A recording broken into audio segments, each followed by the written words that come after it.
Les titres principaux, le nouvel 11 Sidama, source de fierté nationale et de la reconnaissance mondiale en Éthiopie.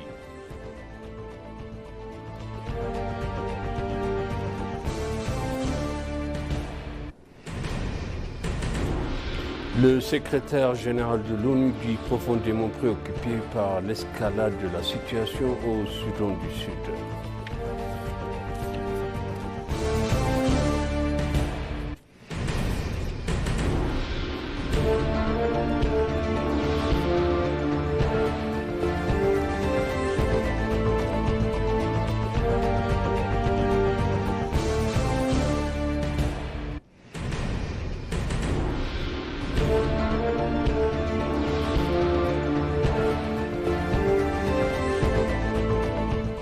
Bienvenue chers téléspectateurs CBC, c'est moi Zalal Mourkana avec le journal.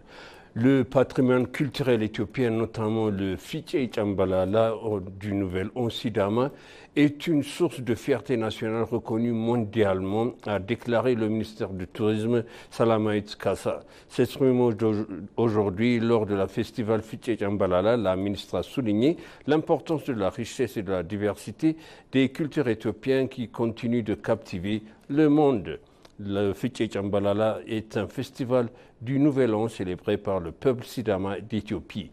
Il est inscrit au patrimoine culturel immatériel de l'humanité par l'UNESCO. Réaffirmant l'engagement du gouvernement à préserver le patrimoine culturel, la ministre a annoncé son intention de collaborer avec les autorités régionales pour identifier, protéger et développer les ressources touristiques du Sidama.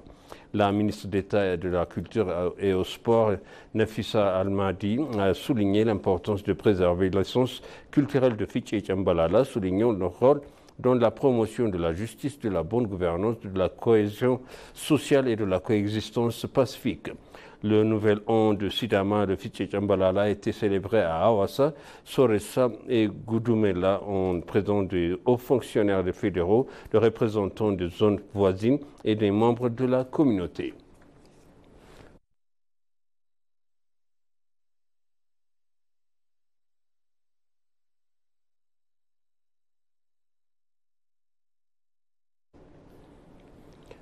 Un protocole d'accord a été signé pour la conception et le conseil de la construction d'un siège social et d'un laboratoire écologique pour l'autorité éthiopienne de protection de l'environnement. L'autorité éthiopienne de protection et de l'environnement de la société éthiopienne, de l'ingénierie et de l'Institut de gestion de la construction ont signé l'accord.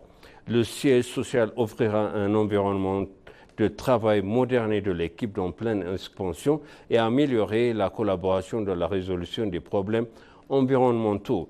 La directrice générale de l'autorité éthiopienne de la protection et de l'environnement, Lélis Némé, a indiqué que le siège social et le laboratoire écologique aidera l'autorité à atteindre des objectifs. Pour sa part, Chemelis Chatou, PDG de la Société éthiopienne de l'ingénierie, a confirmé que l'entreprise mettrait à profit son expérience en matière de grands projets d'infrastructure pour la construction du siège social.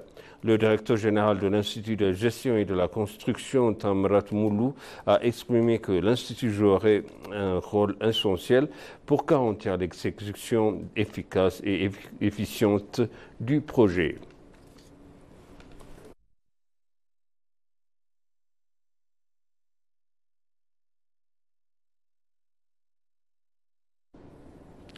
Le ministre d'État de Finances, Yob Takalin, s'est entretenu avec le ministre de Finances et le ministère du Pétrole par intérim du Soudan du Sud, Marshal Dongring, hâte des moyens de renforcer la coopération économique. Les deux parties ont discuté du renforcement de la coopération économique bilatérale bénéfique pour la population des pays voisins en matière d'infrastructures, d'énergie et de connectivité et de développement connexe essentiel pour l'Éthiopie et le Soudan du Sud. Les responsables ont également abordé des questions régionales en mettant l'accent sur la paix et la sécurité régionale, en accordant la priorité à un pays durable, fondement d'une croissance économique et de développement durable.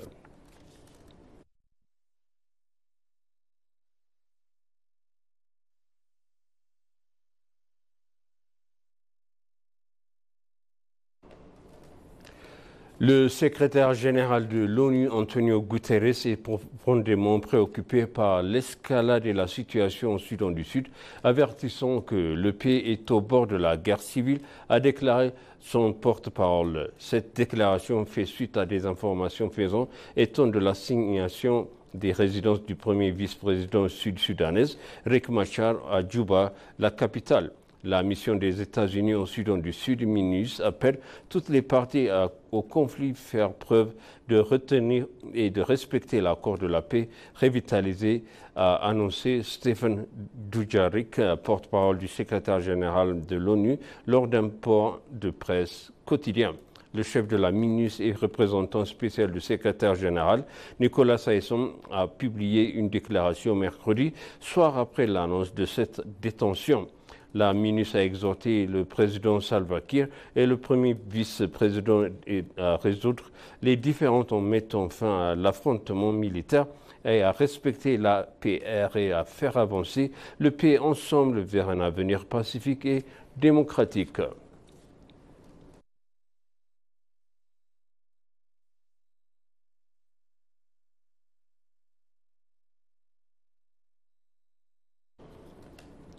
L'Éthiopie a franchi une étape importante dans la stratégie de substitution aux importations produisant des biens d'une valeur de 2,7 milliards de dollars américains au cours des 8 premiers mois de l'exercice, selon le ministère de l'Industrie. Tarakeng Boulouta, ministre de l'État et de l'Industrie, a souligné que le gouvernement a mis l'accent sur la substitution aux importations afin de réduire la dépendance aux produits étrangers et de stimuler la production nationale. Le ministre d'État a dévoilé à l'ENA que cette initiative vise à atténuer les pénuries de devises, à créer d'importantes opportunités d'emploi et à garantir l'accès des citoyens à des biens abordables. Au cours des 8 premiers mois de l'exercice 2024-2025, le pays a réalisé 2,7 milliards de dollars américains de substitution aux importations nationales, témoignant que la dynamique de cette politique économique.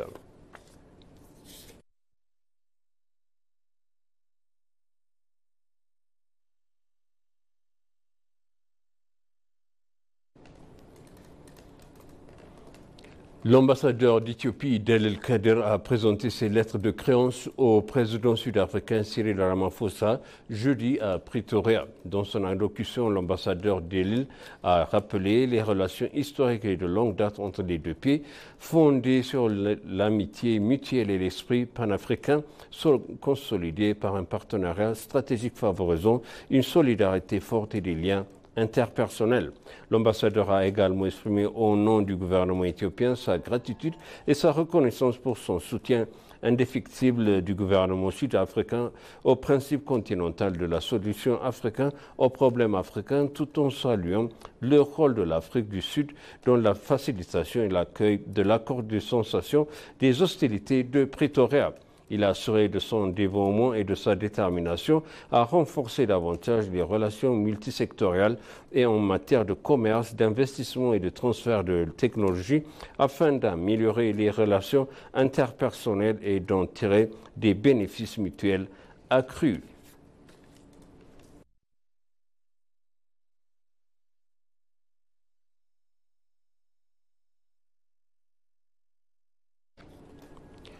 Et pour conclure le journal, ce dialogue virtuel est en cours afin d'explorer les questions clés des impacts et des progrès à l'Afrique tels que la réforme de l'architecture financière mondiale, l'adaptation au changement climatique, les infrastructures publiques numériques et la santé en mettant l'accent sur les positionnements de l'Afrique au sein du G20. L'événement des lignes organisées dans le cadre des vendredis et de la Commission Institut de l'Union africaine et de l'Afrique Sud de G20, plaidoyer efficace en faveur des priorités de l'Afrique. Ce dialogue opportun devrait fournir des recommandations concrète et de la manière dont l'Union africaine peut tirer parti de la présidence du Sud-Africain du G20 et en 2025 pour promouvoir les priorités de l'Afrique.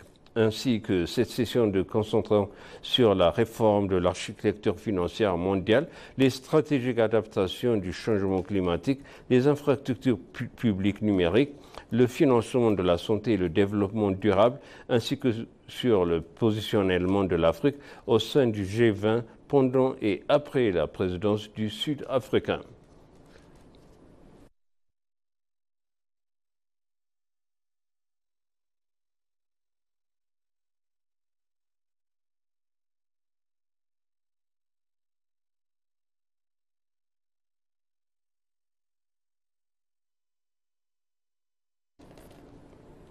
Et maintenant, je rappelle les titres principaux. Le nouvel 11 Sidama de Djambalala, source de fierté nationale et de reconnaissance mondiale en Éthiopie.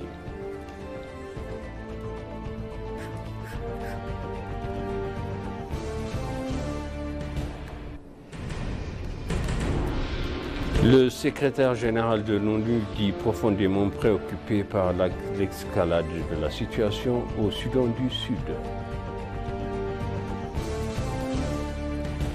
Chers téléspectateurs, sachez le journal, c'était moi Zalal Morkana avec vous et je vous souhaite une bonne suite de programme et bon week-end.